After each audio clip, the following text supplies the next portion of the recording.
আবু হুরায়রা বললেন, রাসূলুল্লাহ সাল্লাল্লাহু আলাইহি সাল্লাম থেকে হাদিসটা বর্ণনা করলেন, মান সামা রমাদানা ঈমানাও ওয়া ইহতিসাবান, যে ব্যক্তি রমজানের রোজাগুলোকে ঈমানের সহিত সওয়াবের নিয়তে প্রথম থেকে শেষ পর্যন্ত রোজাগুলো পালন করলো, আল্লাহ তাআলা ওই ব্যক্তিকে বেগুনাহ মাসুম বানায়া দেয়।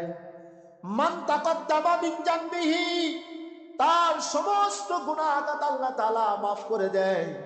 আল্লাহ রাসূল আর এক হাদিসে আবার বললেন, ওয়া মান ক্বামা লাইলাতুল কদরি ঈমানাও ওয়া ইহতিসাবান গুফিরা লাহু মা তাকাদ্দামা মিন যানবিহি, যেই ব্যক্তি সওয়াবের নিয়তে শবে কদরের রাত্রির বেলা দাঁড়ায়া ইবাদত করবে, নফল নামাজ পড়বে, ইবাদত করবে দাঁড়িয়ে, আল্লাহ তাআলা ওই বান্দার পিছনে সমস্ত গুনাহ খাতা ক্ষমা করে দেয়। সুবহানাল্লাহ।